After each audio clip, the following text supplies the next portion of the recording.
like to tell my kids the story of the modem and the mouse. The modem has been replaced by what is today a utility, something that we take for granted. Goodbye, modem. And the mouse, well, that was replaced by this.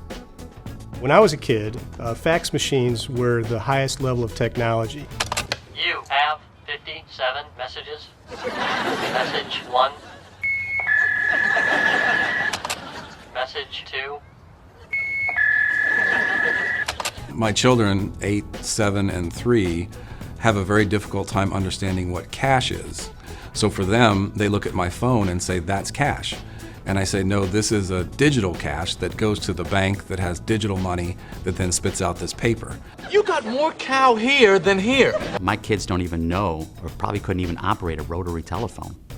All they know is digital. I had to stand in line to pick up printouts of my assignment, and there was a designated printout admin who would stare at you if you printed something extra. My very first job at American Express was I was the punch card girl. They handed me the carts and cards, racks of cards, to read into the punch card reader. Nobody even knows what that is anymore.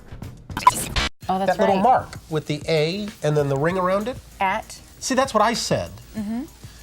Katie said she thought it was about. Yeah. Oh. But I'd never heard it. Around. I'd never heard it said. I'd always seen the mark, but never heard it said. And then it sounded stupid when I said it. Violence at NBC. The sound of a dial-up modem actually making that final connection to the internet actually had a sweet effect on all of us.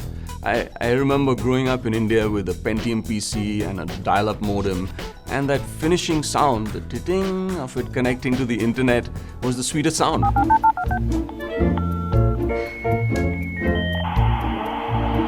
You used to call me on the cell phone. And ooh, the cell phone, and we can replace our camera and our address book and everything else. We forget about the little things like paper clips.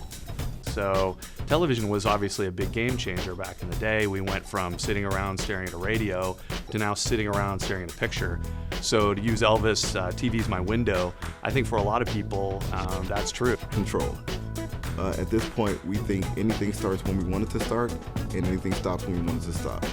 To the point where my son was watching PBS and said, "Why can't I pause this?" Dial-up internet and then find this thing called MapQuest and then punch in the instructions and then get actually print out the directions and then be driving around the car with a piece of paper in your hand, you know, trying to read it. What is internet anyway? Internet is that massive computer network, the one that's becoming really big now. What do you mean? That's big. How does one? What do you write to it like mail? No, a lot of people use it and communicate. I guess they can communicate with NBC writers and producers. Allison, can you explain what internet is? No, she can't say anything in 10 seconds or less. If I wanted to watch a movie, I had to go down to the video store and get the cassette to pop into my VHS. No more.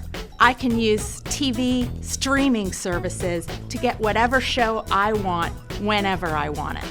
I think the technology that we take for granted, at least the one I take the most for granted, is the ability to start songs over and not have to rewind my cassette tape player.